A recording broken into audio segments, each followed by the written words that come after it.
দিলাম তুমি প্রতিবাদ করো। রাসূলুল্লাহ প্রতিবাদ ও প্রতিকার করার জন্য অনুমতি দিয়ে দিলেন। আর আপনি কি করেন? মনে মনে ঘৃণা করা ভালো, এটা পোষা ঈমান। কথা বলেন না কেন? এটা কি ঈমান? পোষা ঈমান। আপনি ডাইরেক্ট হাত দিয়ে যারা বাধা দেওয়ার মতো শক্তি রাখেন তারা হাত দিয়ে বাধা দিয়ে দেন। মুখ দিয়ে কথা বলার মতো যাদের শক্তি ও ক্ষমতা আমার আল্লাহ রাব্বুল আলামিন দান করেছেন, কথা বলেন। ক্ষমতা দ্বারা ক্ষমতা প্রয়োগ করে যদি বন্ধ করে দেওয়ার মতো থাকে তা করেন। আর যদি আপনি না পারেন, সর্বশেষ পচা দুর্বল যে ঈমানটা রয়েছে সেটা হলো মনে মনে ঘৃণা করা। এটাকে আমি ঘৃণা করি, এটা পচা মানুষ, এটা ইসলাম বিরোধী মানুষ, একে আমি ভালোবাসি না মনে মনে, এই চিন্তা চেতনা করাটা সর্বনিম্ন ঈমান। আজ সর্বনিম্ন ঈমানটাকে বড় ঈমান হিসাবে গ্রহণ করেছি। কথা বলে না কেন? সর্বনিম্ন ঈমানটাকে আমরা একেবারে বড় ঈমান মনে করেছি। কথা বলা যাবে না, আগামী দিন না জানি কে ক্ষমতায় আছে, ঠ্যাঙ্গায়া জন্মের মতো টাইট করে দিবে। ক্ষমতার দোহাই দিয়ে যারাই দেখো আজব সার, ভালো করে টেনে দিও ওদের দুইটি কান বন্ধ, ভালো করে টেনে দিও ওদের দুইটি কান। ওরা ভোটের আগে সবে বোঝে ক্ষমতার গদি খোঁজে, ভোটের আগে সবে বোঝে ক্ষমতার গদি খোঁজে, ভোটের পরে হয় ইবলিস শয়তান বন্ধুরে, ভোটের পরে হয় ইবলিস শয়তান। না হইলে নীতির বদল চলবে এ গন্ডগোল, না হইলে নীতির বদল চলবে এ গন্ডগোল, নাহিরে জাতির পরিত্রাণ। ও বন্ধুরে ভালো করে টেনে দিও ওদের দুইটি কান বন্ধু, ভালো করে টেনে দিও ওদের দুইটি কান। সন্ত্রাসী আর খুন ধর্ষণ চলের কত নির্যাতন, সন্ত্রাসী আর খুন ধর্ষণ চলের কত নির্যাতন, মা বোনের ইজ্জত হয়রান বন্ধুরে, মা বোনের ইজ্জত হয়রান। যারাই নামে যারাই ওঠে বিদেশি আলোদের ঠোঁটে, যারাই নামে যারাই উঠে বিদেশি আলোদের ঠোঁটে, রাখতে চায় রে দাদার মান। ও বন্ধুরে ভালো করে টেনে দিও ওই নেতাদের কান, একবার ভালো করে টেনে দিও ওদের দুইটি কান। ওদের কানগুলো একটু টেনে ধরেন তো, ঢুকি দেই ধৈরেন। এরা পৃথিবীতে শুধু অশান্তি সৃষ্টি করতে পেরেছে, শান্তি আনতে পারে নাই। আর একমাত্র নেতা, একমাত্র ব্যক্তি পৃথিবীতে অশান্তি যখন ছিল, মানুষ মানুষকে হত্যা করত, মানুষ মানুষের চিন্তাই করে অন্য বাজারে গরু ছাগলের মতো বিক্রি করে দিত, যখন ছিল আয়াবে জাহিলিয়া, সেই সময় চোর ডাকাতের রমরমা এক দারুণ পরিস্থিতি। ঠিক ওই পরিস্থিতিতে এসে মানুষগুলোকে সোনার মানুষে পরিপূর্ণ করেছে। কে করেছিল? কথা বলে না, কে করেছিল? বিশ্বনবী মুহাম্মদ রাসূলুল্লাহ সাল্লাল্লাহু আলাইহি ওয়াসাল্লাম করেছিলেন। তিনি বলেছেন পৃথিবীতে সর্বশ্রেষ্ঠ যুগ ছিল আমার যুগ। আর কোরআন ও হাদিস দ্বারা যদি এই যুগকে কেউ প্রতিষ্ঠিত করতে চায়, এ কোরআনের নীতিমালাকে যেন বাস্তবায়ন করে দেয়। জোরে বলবেন না? সম্মানিত ভাইয়েরা, আপনারা কি কষ্ট পাচ্ছেন? আর বাকি যে লোকগুলো উঠাউঠি করছে, মনে হয় হাজত ছাড়তে গেছে না বাসায় চলে গেছে। চলবে নাকি থামাই দেবে? চলবে? কারা কারা চলবে দেখি তো লিল্লাহি তাকবীর। দেখতে চাই হাতগুলো। চলবে আলোচনা? আল্লাহ কবুল করুক। একটু হাতগুলো সোজা করেন। কমিটির ভাইয়েরা একটু আমারে দিয়েছে ভিতরে ঢুকায়, যে হুজুর একটু সামথিং পাবে। সম্মানিত ভাইয়েরা, ব্যাগ ছেলেটাকে একটু ঢুকায় দেয় 2 মিনিটের জন্য। দ্রুত মা বোনদের স্টেজ এবং এই স্টেজের ভিতরে দুটো ব্যাগ ঢুকায় দেন। একসঙ্গে কালেকশন ও আলোচনা জুটে একসঙ্গে হয় না। সম্মানিত বন্ধুগণ, দিয়ে দেন ব্যাগ থাকলে দ্রুত দিয়ে দেন। আলোচনা একটাই, সেটা হচ্ছে সমাজকে পরিবর্তন করতে হবে।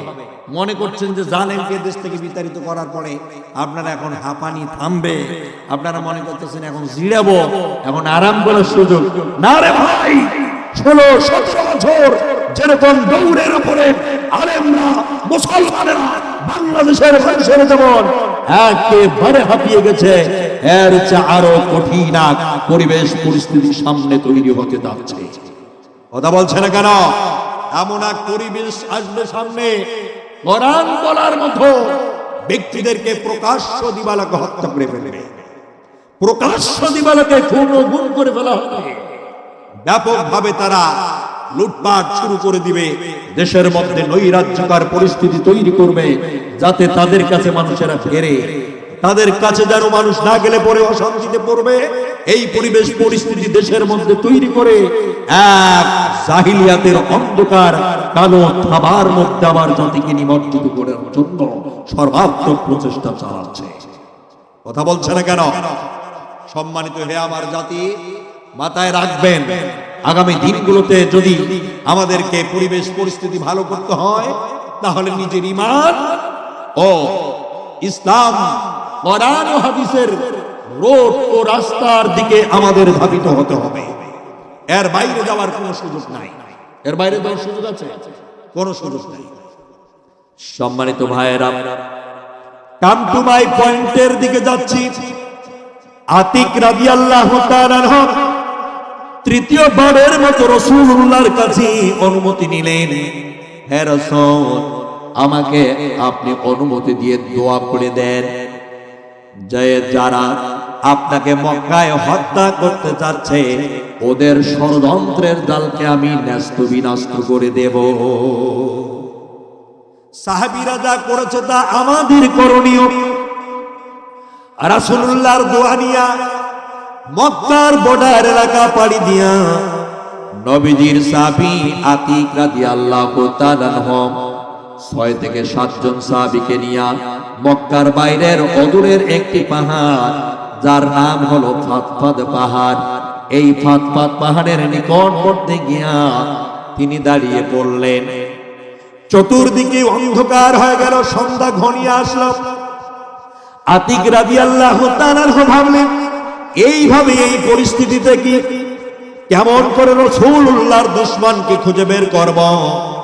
এত সহজ বিষয় না। ফাতফাত পাহাড়ের পাশেই দেখা গিয়েছিল আবু রাফের বাসা। আবু রাফের খাস কামরার নিকটবর্তী গিয়া আতিক রাদিয়াল্লাহু তাআলা সাথী বন্ধুদের বলে দিলেন, তোমরা এই পাহাড়ের গুহার মধ্যে আশ্রয় করো, আর আমি একটু দেখি গিয়া কি করা যায়। যখন আল্লাহু আকবার। গেটের সামনে গিয়া প্রসাবের ভান করে বসে বললেন। সন্ধ্যা ঘনিয়ে এসেছে, অন্ধকার নেমে আসলো। বাসার ভিতরে যে দারোয়ান ছিল, বাসার গেটের সামনে এসে বললেন, ওহে বাড়ির কেউ যদি বাইরে থেকে থাকো, জলদি ভেতরে ঢুকে যাও, না হলে একটু পরে দরজা বন্ধ হয়ে যাবে। এই কথা বলে আতিক রাদিয়াল্লাহু তাআলা তার কানে শুনতে পেলেন কেউ একজন যেন দরজার সামনে এসে বলল, হাত ডাক দিচ্ছে যে ভিতরে যাওয়ার জন্য। তো অতএব সুযোগের অপেক্ষায় ছিলাম, সুযোগ তো আর মিস করা যায় না। জোরে কর মারহাবা। নবীর সাহাবী কি করলেন আপনি জানেন? সঙ্গে নিয়েছিল 6 জন সাথী বন্ধু সাহাবী, তাদেরকে ফাতফাতের পাশে রেখে দিয়ে এসেছে। একাই সিংহের মতো দরজার সামনে গিয়ে বসে সুযোগের অপেক্ষায় যখন ছিলেন, সুযোগ যখন মিলে গেল, আতিক রাদিয়াল্লাহু তাআলা গেটের ভিতরে একাই প্রবেশ করে নিল। ভেতরে চলে গেলেন। সন্ধ্যার পরে গল্পের আসর জমে গেছে সেখানে। ওই জায়গায় দেখা গেছে আবু রাফের অবস্থান মিলেছে। ওই জায়গায় আব্দুল্লাহ ইবনে আতিকেরও দেখা হয়ে গেল, উবাই ইবনে সুলুলের ওই জায়গায় দেখা হয়ে গিয়েছে। মক্কার বিভিন্ন নেতৃবৃন্দ যারা মক্কার বিভিন্ন জায়গায় রাসূলুল্লাহর বিরুদ্ধে এবং সাহাবীদের বিরুদ্ধে প্রকাশ্য দিবালোকে গোপনে বিভিন্ন ভাবে যারা ষড়যন্ত্র চালিয়েছে, ওদের ব্যাপক লোককে সেই জায়গায় আতিক রাদিয়াল্লাহু তাআলা দেখতে পেলেন। আতিক রাদিয়াল্লাহু তাআলা আনহু এই পরিস্থিতি, এই অবস্থা সেখানে দেখার পর তিনি একটু ঘাপটি মেরে মুখ বন্ধ করে বসে থাকলেন। রাত গভীর হয়ে গেছে, গল্পের আসর শেষ হয়ে গেল। আবু রাফি ওই জায়গায় পরিষ্কার ভাবে ঘোষণা দিল, আজকের মতো এখানেই ইতি করে দেওয়া হলো, এখানেই সময় শেষ, এখানেই খোদা হাফেজ, যে যার মতো জায়গায় গিয়ে ঘুমিয়ে যাও। এই কথা বলে যখন আবু রাফি প্রোগ্রামটি বাসার ভিতরে শেষ করে দিলেন, আতিক রাদিয়াল্লাহু তাআলা আনহু বুঝতে পারলেন এদের এই জায়গায় এই প্রোগ্রাম বন্ধ হয়ে গেল। আতিক নীরব ভাবে বসে থাকলেন, সুযোগের অপেক্ষায় রয়ে গেলেন। কি করি, এই জায়গায় করণীয় কি আছে, কি করা দরকার, কিভাবে এই ষড়যন্ত্রের জাল, কিভাবে কাফেরদেরকে এখানেই থামিয়ে দেওয়া যায়। আতিক রাদিয়াল্লাহু তাআলা আনহু চিন্তার ভিতরে ছিলেন। তো রাত গভীর হয়ে গেছে, যে যার মতো জায়গায় গিয়ে ঘুমিয়ে পড়ে গেল। আমার প্রিয় ভাইরা, এটি সাধারণ কোনো বক্তব্য নয়, হাদিস থেকে শোনাচ্ছিলাম। আমার প্রিয় ভাইরা, আতিক রাদিয়াল্লাহু তাআলা আনহু সেখানেই বসে পড়লেন। সবাই যে যার মতো জায়গায় ঘুমাচ্ছিলেন। এরপরে ঘুমের শব্দ আসছিল নাকের ভিতর থেকে, নাকের শব্দ আসছে বিভিন্ন জায়গা থেকে। আতিক রাদিয়াল্লাহু তাআলা আনহু স্পষ্ট বুঝতে পারলেন এরা এখন ঘুমে নিমগ্ন হয়ে পড়েছে। আতিক রাদিয়াল্লাহু তাআলা আনহু টেনশন করলেন, করিটা কি, আর কেমন করে এই অন্ধকারের ভিতর থেকে এই আবু রাফিকে খুঁজে বের করব। নবীর দুশমন রাসূলুল্লাহকে হত্যা করার জন্য এই মানুষটা হিজরতের মাটি থেকে মক্কায় ষড়যন্ত্রের জাল বিস্তার করে থাকে। এই লোকটাকে কিভাবে থামায় দিতে পারি? তো হঠাৎ করে মাথার মধ্যে বুদ্ধি বেরিয়ে আসলো, এই অন্ধকারে কঠিন ভাবে আমি যদি তাকে অনুসন্ধান না করেও বের করতে চাই, তাহলে এই জায়গায় ওই আবু রাফের নামটা ধরে একটা ডাক দিলে অবশ্যই তো তার সাড়া পেয়ে যায়। অন্ধকারের ভিতরে আতিক রাদিয়াল্লাহু তাআলা আনহু চিৎকার করে বললেন, আবু রাফে তুমি কোথায়? আবু রাফের ঘুমটা একটু ভেঙে যাওয়ার মতো ভাব হয়ে গেল। আবু রাফি ঘুমান্ত জায়গা থেকে একটু জাগ্রত হয়ে বললেন, কে রে আমারে ডাকলে? যখন বলেছে কে রে আমারে ডাকলে, আতিক রাদিয়াল্লাহু তাআলা আনহু তার খাপের ভিতর থেকে তরবারিটা বের করলেন। জোরকন আল্লাহু আকবার। তরবারিটা বের করে ওই অন্ধকারের মধ্যে অনুমান করে একটা আঘাত মেরে দিল। আঘাতটা লক্ষ্য বস্তুর উপরে না পড়ে ভিন্ন জায়গায় পড়ে গেছে, যার কারণে আঘাতের শব্দটা বিভিন্ন কানে পৌঁছে গিয়েছে, যার কারণে অনেকের ঘুমটা হালকা ভেঙে গেল। আতিক রাদিয়াল্লাহু তাআলা আনহু পরিষ্কার ভাবে বুঝতে পারলেন এই অবস্থায় যদি ঘুম ভেঙে যায় আর আমি নবীর সাহাবী আতিককে যদি ওরা খুঁজে পায়, ওরা যদি আমারে ধরতে পারে, এই জায়গায় ওরা আমারে শেষ করে দিবে। আতিক রাদিয়াল্লাহু তাআলা আনহু দেখেন ঈমান কেমন ছিল, আর আপনার আর আমার ঈমানটা কেমন। যত বড় নেতা হোক না কেন, যে হোক না কেন, আপনার বাপ হোক না কেন, ইসলামের বিরুদ্ধে কথা বললে রিয়াকশন আপনাকে দেওয়াই লাগবে। কথা বলে না কেন? ইসলামের বিরুদ্ধে কেউ দাঁড়ায় গেলে ওর ভেঙ্গে চুরে টুকরা টুকরা করে মাটিতে ফেলাতে হবে। পারবেন? মাথা নাড়াচ্ছে পারবেন? শক্তি আছে, ক্ষমতা আছে, বল আছে শরীরে। সম্মানিত ভাইয়েরা, যদি পারেন তাহলে আপনার ঈমান আছে, আর যদি বলেন না এটা করে ফেলেছে, মানুষ তো ভুল করতেই পারে না, হয়ে গেল। এটা আল্লাহর ব্যাপার, এটা নবীজির ব্যাপার, এটা ইসলামের ক্ষেত্রে আপনি ছাড় দেওয়ার কে? রাসূলুল্লাহর সাহাবী এরা কখনোই কাফের মুশরিক ইসলাম বিরোধী শক্তির যত বড় পাওয়ার নিয়ে পৃথিবীতে এসেছিল, তাদেরকে কখনোই তারা ডর করে নাই।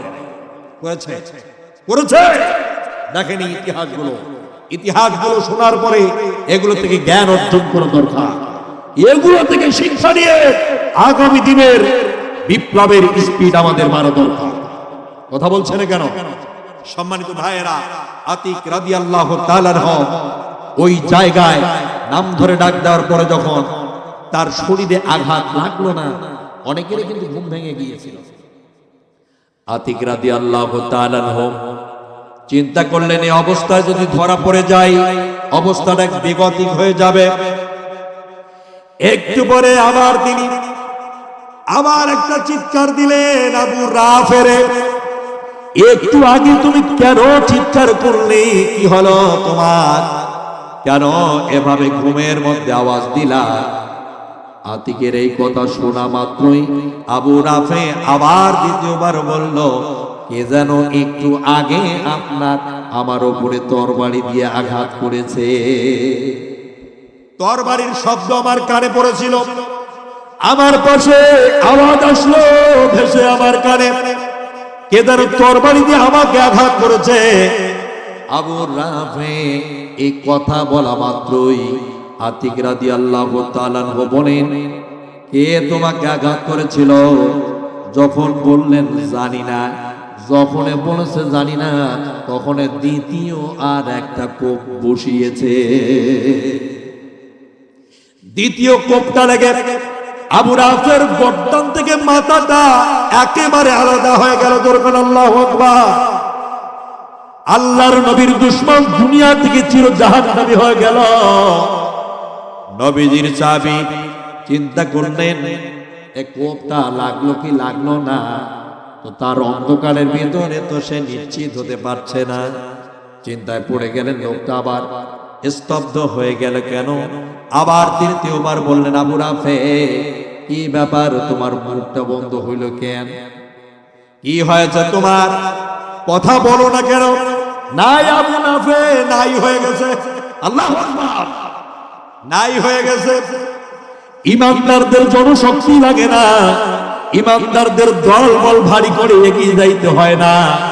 ইমানদারেরা একটা মানুষে 1 কোটি মানুষের কাজ করে। আমার প্রিয় সাতক্ষীরাবাসী, আবু রাফে ওই জায়গায় শেষ হয়ে গেল। আতিক রাদিয়াল্লাহু তাআলা ভাবলেন এই অবস্থায় এখান থেকে আমারে বের হতে হবে, যেহেতু স্তব্ধ হয়ে গেছে সেহেতু কোনো একটা হয়ে গেছে বুঝি। ওই বাসার ভিতর থেকে, খাস কামরা থেকে, ওই ভিলার ভিতর থেকে বের হওয়ার সময়, গেটটা আবু রাফের পাড়ি দেওয়ার সময় আব্দুল্লাহ ইবনে আতিক রাদিয়াল্লাহু তাআলা এর পাটার মধ্যে একটা রটের জায়গা লেগে ক্ষত হয়ে গেল। পাটা দিয়া ফিনকি দিয়ে রক্ত বেরিয়ে আসলো। ভাবতে পারলেন আমার পাটা ক্ষত হয়ে গেছে। সঙ্গে সঙ্গে মাথার রেখে দেওয়া পাগড়িটাকে একবারে খুলে ফেললে, 2 ভাগে বিভক্ত করে নিলেন। একটা ভাগ কোমরের মধ্যে আতিক রাদিয়াল্লাহু তাআলা বেঁধে নিয়া শক্তি সঞ্চার করে ফেললেন, আর একটা ভাগ এই মাথার সুন্নতি পাগড়িটাকে ভাগ করে নিয়ে দ্বিতীয় ভাগ পাগড়ির অংশ দিয়ে পাটা ব্যান্ডেজ করলে। সাতক্ষীরাবাসী, পাগড়ি শুধু মাথায় রাখা সুন্নত তা নয়, পাগড়ি শুধু আপনি মাথার মধ্যে সব সময় ধরে বের হবে, মানুষ করবে যে বুজুর্গ আসছে রে, কত বড় ভদ্র মানুষ ইমানদার।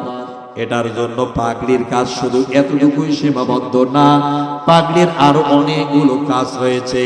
পাগড়ির কাজ হলো জিহাদের ময়দানে কোমরে বাঁধা লাগতে পারে, এই পাগড়ির কাজ আবার ব্যান্ডেজের কাজ হতে পারে। আর সাতক্ষীরাবাসী লক্ষ্য করেন, পাগড়ি বেঁধে পায়ের মধ্যে নিয়ে দ্রুত চলে গেলেন ওই ফাটফাট পর্বতের পাশেই সাথী বন্ধুদেরকে রেখে এসেছিলেন। দ্রুত সেখানে চলে গেলেন, গিয়ে বললেন, সাথী বন্ধুরা রে, আর মক্কার মাটিতে আমার নবীর বিরুদ্ধে কেউ আর দেয়ালে দেয়ালে বিরোধিতা করে লিখবে না। আজ থেকে আর আমার নবীর বিরুদ্ধে পাথরে লেখা হবে না। আজ থেকে মক্কার মাটিতে প্রকাশ্য দিবালাকে জনসমুদ্র গঠন করে আমার রাসূলকে হত্যা করার হুমকি দেওয়া হবে না। আজ থেকে মক্কার মাটিতে আমার নবীজির বিরুদ্ধে খুন গুম সাহাবা একরামের বিরুদ্ধে আর কেউ করবে না। যে মক্কার ভিতরে এই কর্মকাণ্ড করেছিল, আজ আমি আতিক তার জাহান্নামে পাঠিয়েছি। দ্রুত চলে যাও মক্কায়, আমার এই পাটা ক্ষত হয়ে গেছে, আমি ফিরতে পারছি না, দ্রুত চলে যাও। বিশ্ব নবী মুহাম্মদুর রাসূলুল্লাহ সাল্লাল্লাহু আলাইহি ওয়াসাল্লামের কাছে এই সুসংবাদটা পৌঁছিয়ে দাও। জোরে কোন মারহামা। সাথী বন্ধুরা চলে গেলেন। নবীজি মসজিদে নববীর ভিতরে বসা ছিলেন। বিশ্ব নবীর সামনে গিয়া সাহাবীরা বললেন, ইয়া রাসূলুল্লাহ, একটা ভালো খবর নিয়ে আসছি।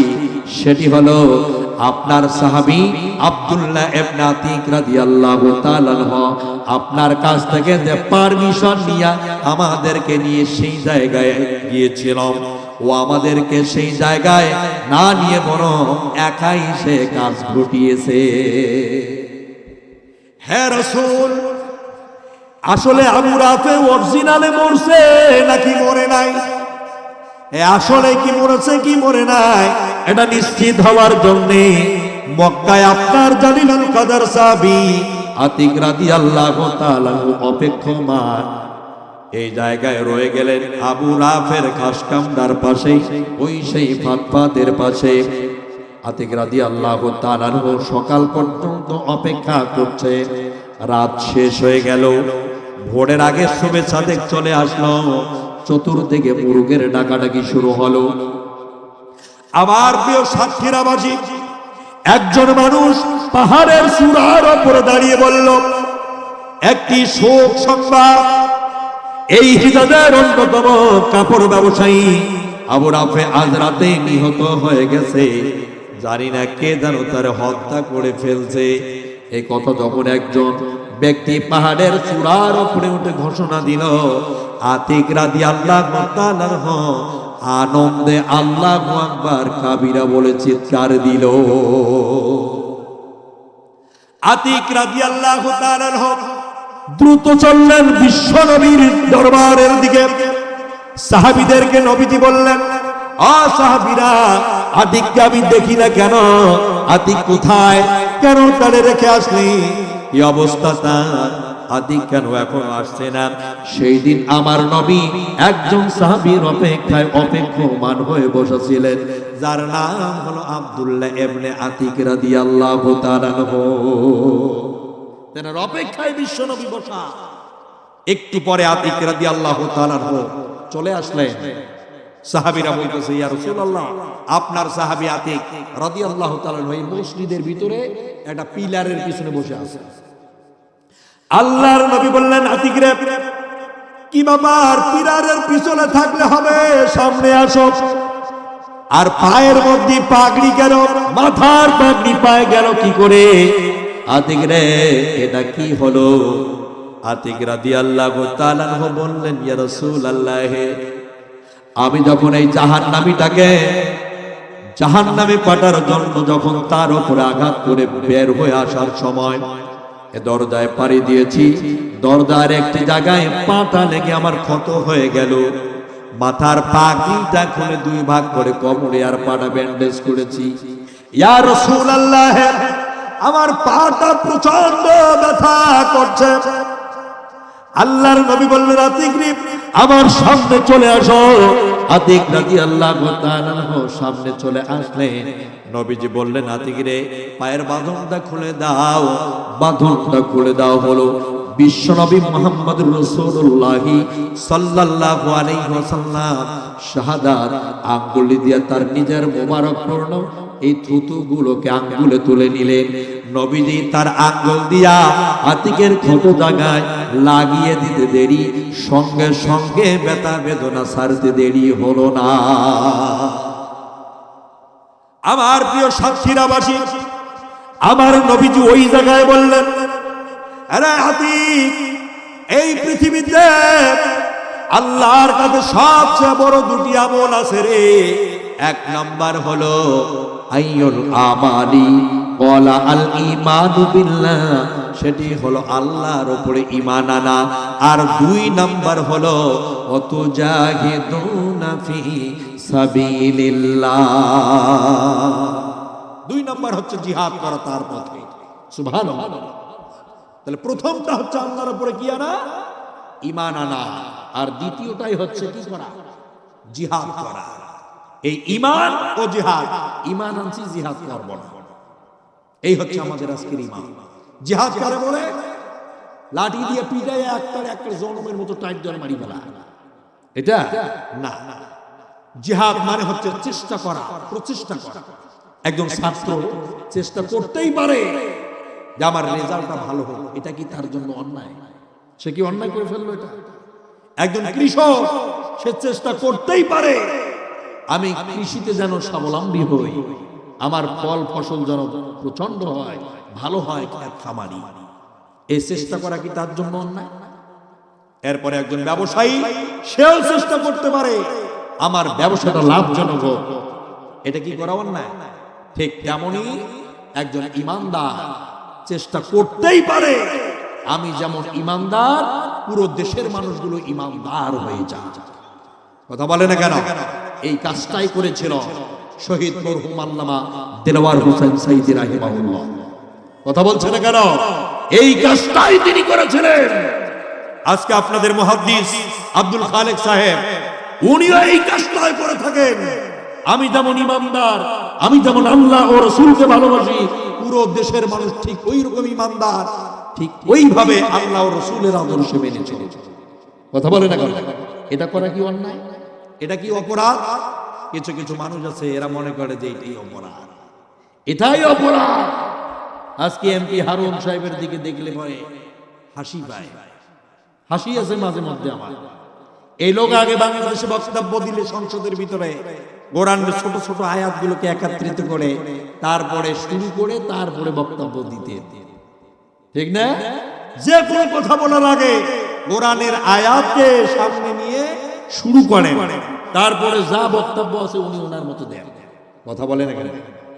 দেশের মানুষ মনে করলো কোরআন যারা বলে তাদেরকে তো কলিজার ভিতরে ঢুকে রাখে, এই মানুষ তো বিশাল ইমানদার, এ তো দেশে তো ইসলাম কায়েম করে ফেলবে। এর মতো মানুষ যদি দেশের মধ্যে আরো 2, 4, 5, 10টা থাকে তাহলে তো বাংলাদেশে কোরআনী সমাজ ব্যবস্থা কায়েম হয়ে যাবে। মানুষ আস্থা মতো ভালোবাসে কলিজা দিয়া। কথা বলে না কেন? কিন্তু জানে না যে ওই মালের ভিতরে কি আছে, মালের ভিতরে কি আছে ও জানে না। সম্মানিত ভাইয়েরা, এখন সে বলা শুরু করছে হুজুররা ধর্ম ব্যবসায়ী, হুজুররা নাকি ধর্ম ব্যবসায়ী। সে বক্তব্য দিচ্ছে এমন উদাহরণ যে উদাহরণ চলে মাথার রক্ত শুধু পায়ে দেয়, পায়ের রক্ত মাথার মধ্যে। বলে যে মদের ব্যবসায়ীরা কখনো মদ খায় না, যেমন হুজুররা ধার্মিক নয় তেমন, মানে উনি বড় ধার্মিক। কথা বুঝতে পেরেছেন? এই হচ্ছে অবস্থা। সম্মানিত ভাইয়েরা, আলেমরা আসলে ধর্ম ব্যবসায়ী নয়, আমরা হচ্ছে ধর্ম প্রচারক। কথা বলেন ঠিক কিনা? যারা আলেমদেরকে বাংলাদেশে যাই মুখে আসবে তাই বলবে আর বলে যাবে আলেমরা ধর্ম ব্যবসায়ী। কান খুলে শুনেন হারুন সাহেব, আপনার মতো যত লোক আছেন বাংলাদেশে আপনাদের উদ্দেশ্যে বলছি, আমরা ধর্ম ব্যবসায়ী নই, ধর্ম ব্যবসায়ী আপনারা। কথা বলে না কেন? কিভাবে আপনারা ধর্ম ব্যবসায়ী? জীবনেও নামাজ পড়েন না, ভোট আসলে টুপি আর পাঞ্জাবি লাগান, ধর্মের লেবাস আপনারা লাগান টাইম মতো, সময় মতো লাগান। জীবনেও মসজিদে যাবে না 5 ওয়াক্তের টাইমে, ভোট আসলে পরে 5 ওয়াক্তের সময় যাবে মসজিদে, ঠিক না? তাহলে ধর্ম ব্যবসায়ী কারা?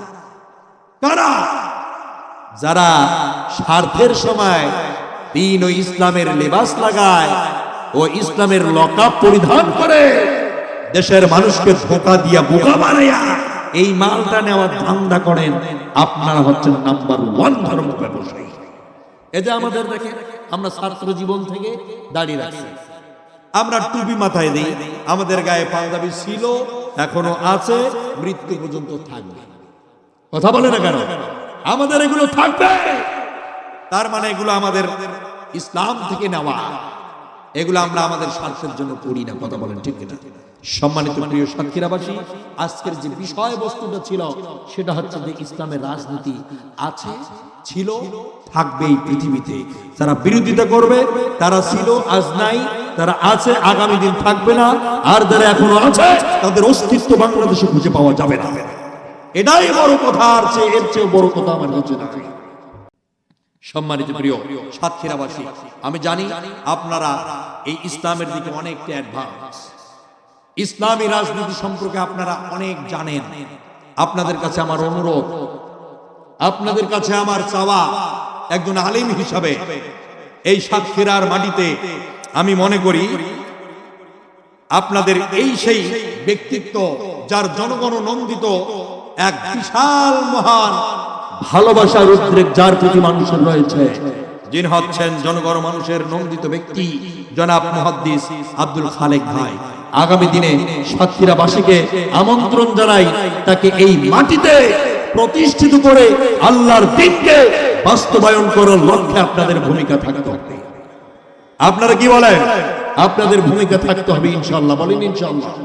সম্মানিত ভাইরা, আমি জানি রাত অনেক বেশি গভীর হয়ে যাচ্ছে, যার কারণে টাকারও পরিস্থিতি আমাদের খুব কম। হ্যাঁ, আর আমারও ব্যাপকলি জার্নি, একটা মাহফিলের জন্য সাতক্ষীরায় আসা মানে আমি মার্ডার কেস, আমি শেষ। একটা দিন যদি আমি আগে আসি তাহলে একটু রেস্ট করতে পারি, পরের দিনে প্রোগ্রাম বা লাগালাগি যদি হয় এমনটা না। সাতক্ষীরায় ফোন দিলে বলবে হুজুর একটা দাওয়াত দিছি, ওইটাই আসা লাগবে। আপনি মাঠে এসে দেখা করবেন, সালাম দিবেন, চলে যাবেন, কোনো কথা নাই। কথা বুঝতে পেরেছেন? আগে কথা বলতে দেয়নি, স্টেজে উঠতে দেয়নি, বক্তব্য দিতে পারেন না, স্টেজে আসবেন, সালাম দিবেন, 1 ঘন্টা অন্তত আলোচনা করে আপনি চলে যাবেন। এটাই আমরা চাই, যে কোরআনের ময়দানে উন্মুক্ত পাখিরা আসবে, যাবে, কথা বলবে, এটাই আমাদের পাওয়া। কথা বলেন ঠিক কিনা? এর কারণে এই সোনা মুখগুলো দেখার জন্য আমার আশা, প্রিয় ভাইয়েরা, প্রিয় ভাইদের অত্যন্ত ব্যাপক পরিশ্রম ও ক্লান্তি, ব্যাপকভাবে তাদের শ্রম ও বুদ্ধি মেধা খরচ করার পরে আজকের এই সুন্দর একটি কোরআনের সুন্দর পরিস্থিতি তারা তৈরি করতে পেরেছে। আল্লাহ তাআলা বক্তা শ্রোতা উভয়ের জীবনে আমাদের জন্য নাজাতের কারণ বানাই দিক, জোর করে আমিন। আর প্রিয় ভাইয়েরা, আমি আজকের মতো এই পর্যন্ত 1 ঘন্টা 1.5 ঘন্টার মতো আপনাদেরকে সময় দিয়েছি, এর বেশি আর বাড়াতে পারছি না, কারণ আপনাদেরও পরিস্থিতি ভালো না, আমারও জার্নি প্রচুর রয়েছে। কি সেটা? এই নিজের দেশকে বাঁচাবার জন্য যুদ্ধের ময়দানে প্রকাশ্য দিবালোকে নেমে পড়েছিল, যার কারণে ওই ভারত আর আমেরিকা, বিশ্বের বিভিন্ন ইসলাম বিরোধী শক্তিরা ওই আফগানের ঘাঁটি থেকে পালাবার সময় হাতে জুতা নিয়ে যাবে, কোন দিক দিয়ে সে সুযোগ পায় না, পেয়েছে। যখন তারা তাদের ভূমি, তাদের দেশ ও রাষ্ট্রকে স্বাধীন করেছে, আজ পৃথিবীর মুরল দেশ আমেরিকা বলে বিশ্বের মধ্যে এখন উন্নত মানের হতে চলেছে আফগান। কথা বলে না কেন? যেদিন আফগানিস্তান স্বাধীন হয়েছে, একদিনে কত লক্ষ বোরকা বিক্রি হয়েছে আপনি জানেন? একদিনে, মানে ঠেলার নাম বাবাজি। সম্মানিত ভাইয়েরা, এরপরে সম্পদের পাহাড় আল্লাহ তাআলা ধীরে ধীরে পর্যায়ক্রমে ওই দেশের মানুষের জন্য মুক্ত করে দিচ্ছে। কথা বলে না কেন? আমাদের দেশেও সম্পদ আছে, এই মাটির নিচে আছে। এই সুজলা সুফলা শস্য শ্যামলা সবুজে ঘেরা একটি দেশ আমাদের মাতৃভূমি বাংলাদেশ। এই মাটির নিচে মহান আল্লাহ পাকের অপুরান্ত রহমত ও বরকতের ভান্ডার রেখে দিয়েছে, কিন্তু আমরা তো তা উঠতে পারি না, আমরা নিতে পারি না।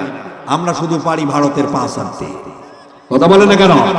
আমরা শুধু পারি বাইরের দেশ থেকে কারো কাছ থেকে অস্ত্র এনে এখানে সিস্টেম দেওয়া যায় নাকি, আর নিজের দেশের সম্পদ কিভাবে মেরে দিয়া চুরি করে ভুঁড়িটা বাড়া যায়, ঠিক না বেঠিক? এই চিন্তা ও এই চেতনায় আমরা ব্যস্ত হয়ে গেছি। আজও যদি দেশে শান্তি ও নিরাপত্তাহীনতাকে যদি আপনারা এর থেকে পরিত্রাণ করতে চান, আগামী দিনে কোরআনকে রাষ্ট্রীয় ক্ষমতায় আনতে হবে। কারা কারা চান থেকে লিল্লাহে তাকবীর? আপনারা কোরআনটাকে চান, মুখ দিয়ে শুধু বললে হবে না। আপনারা কি কোরআন চান? তাহলে সময় মতো মালটাও দেওয়া লাগবে। রাজি আছেন? প্রকাশ্যে বলছি, ইসলাম ছাড়া শান্তি পৃথিবীতে আসে নাই, আসবে না, আসার কোনো সম্ভাবনা এই পৃথিবীতে নাই। এটাই চূড়ান্ত কথা। আমি 2-1 দিন ধরে ভিডিও দেখতেছি ফেসবুকে, বাজে বেড়াচ্ছে ক্ষমতায় আসার আগে কে কিভাবে কোন জায়গায় সিস্টেম দিয়ে খাবে, সেই ভাগের ভিডিও আমাদের চোখে পড়তেছে। সম্মানিত ভাইয়েরা, এগুলো বাদ দেন, লুটে পুটে খাওয়ার ধান্দা বাদ দেন। কারণ বাংলাদেশের মানুষ যখন লড়াই করা শিখে গেছে, নিজের অধিকার কিভাবে আদায় করা লাগে তা জানে। আরো জোরে বলতে হবে, সাতক্ষীরার মানুষ 64 জেলার মধ্যে আপনার এই বাংলাদেশের এই সেই সাতক্ষীরার মাটি বড় অবহেলিত, নির্যাতিত, নিপীড়িত। একটা রাস্তারও কাজ হয় নাই। হয়েছে যে রাস্তা দিয়ে আসলাম প্রত্যেকটা খালপা উডা, ভাঙ্গা, ছিদ্র হওয়া, গর্ত হওয়া, একটু জোরেও আসা যায় না। এই যে এলাকার ভিতরে ঢুকলাম, 52-53 বছর বহুত নেতা নেতৃত্ব এই এলাকাগুলোতে আপনারা দিলেন, কই রাস্তা এরকম কেন? এত বড় গর্ত, এখানে খাল, ওখানে ইট, এখানে মাথা, ওখানে কাল্লা, এটা হাঁটু, এটা কমর, এগুলো কি? সারা বাংলাদেশের উন্নয়ন সাতক্ষীরায় হয় না কেন? কারণ সাতক্ষীরার এমন কোন ঘর নাই, এমন কোন বাড়ি নাই, এমন কোন মায়ের সন্তান নাই যেটা জামাত আর শিবির করে না।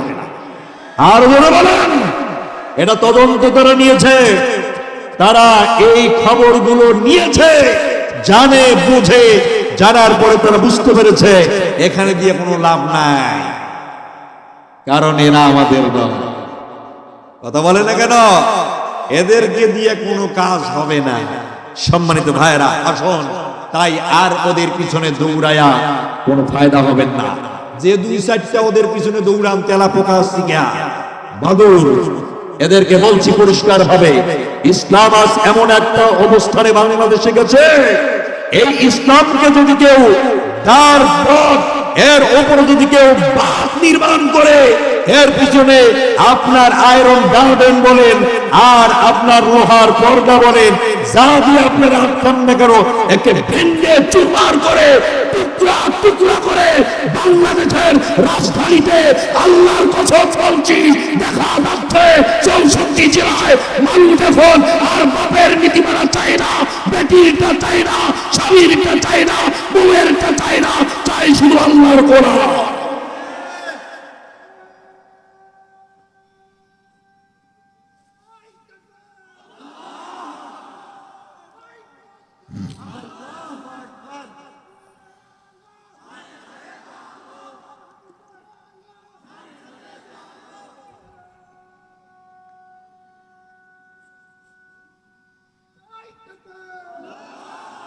আল্লাহ পাক কবুল করুক, জোরে বলেন আমিন। আজকের তাফসীর হচ্ছে বাস্তব বিষয়, আমাদের যা লাগবে, আমাদের করণীয় কি এই বিষয়বস্তুর উপরে। কথা বলে না কেন?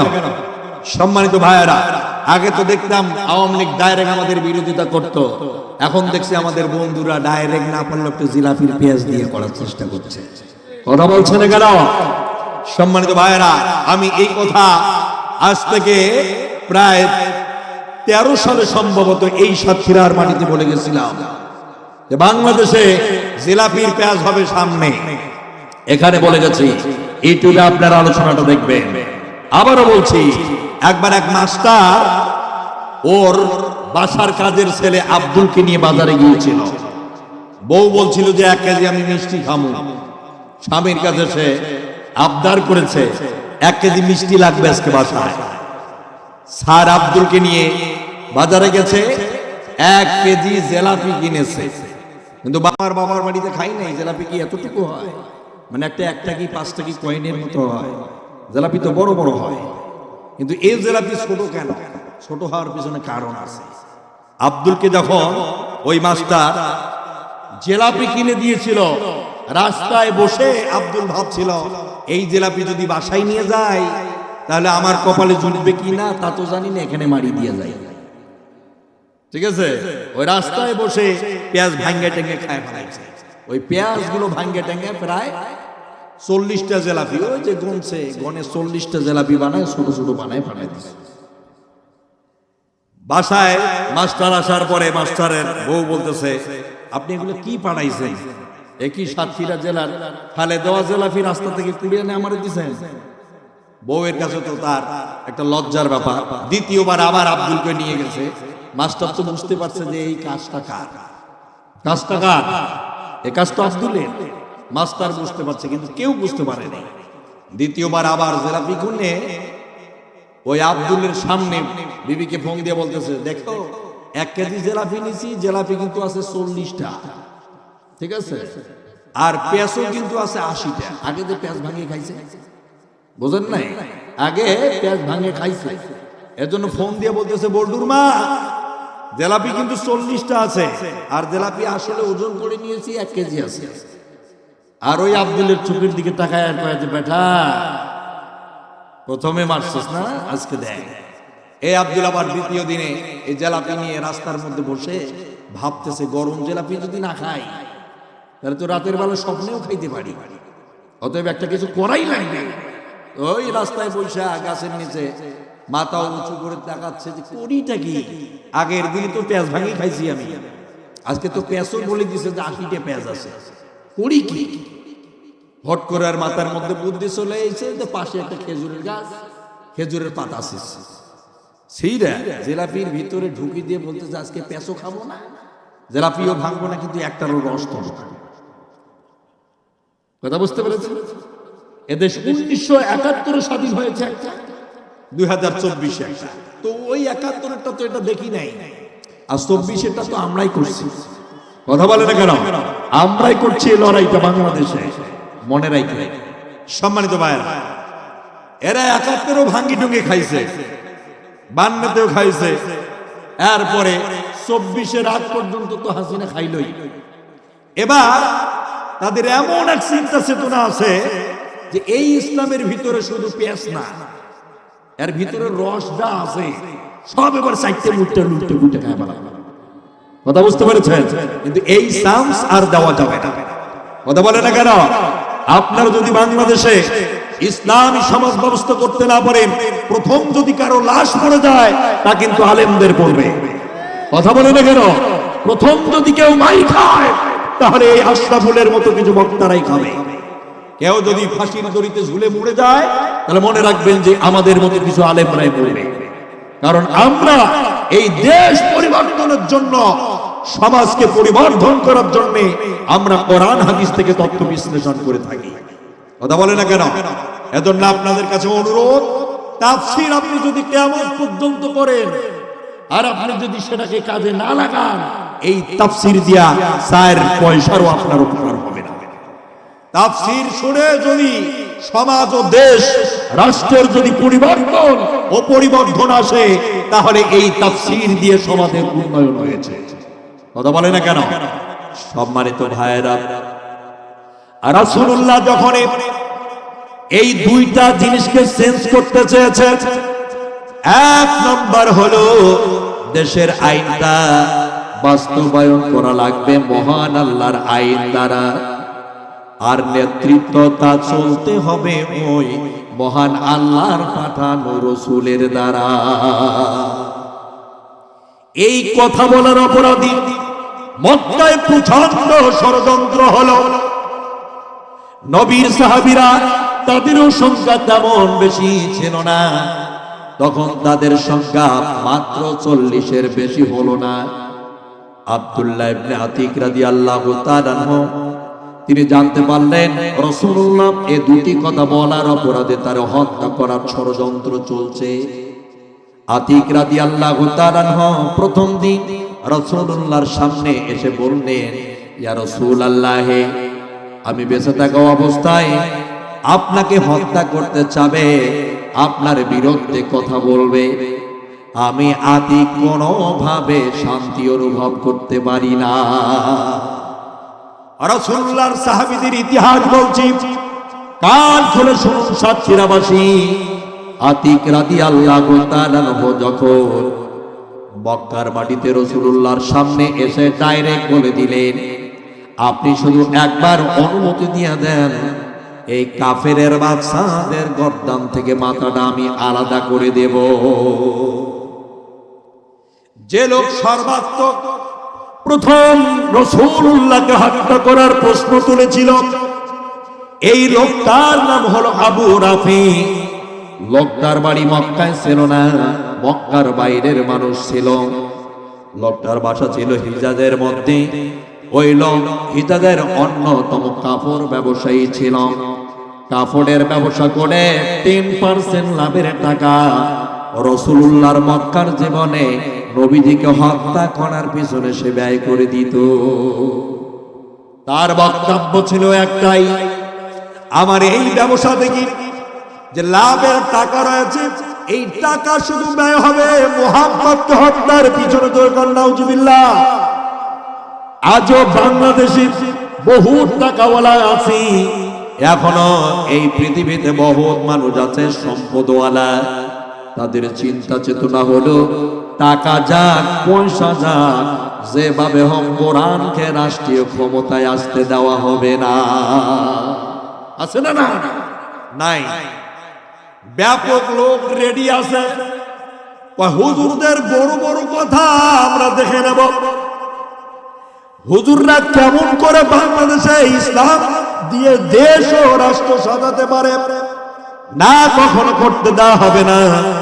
এভাবে তাদের ষড়যন্ত্র রয়ে গেছে।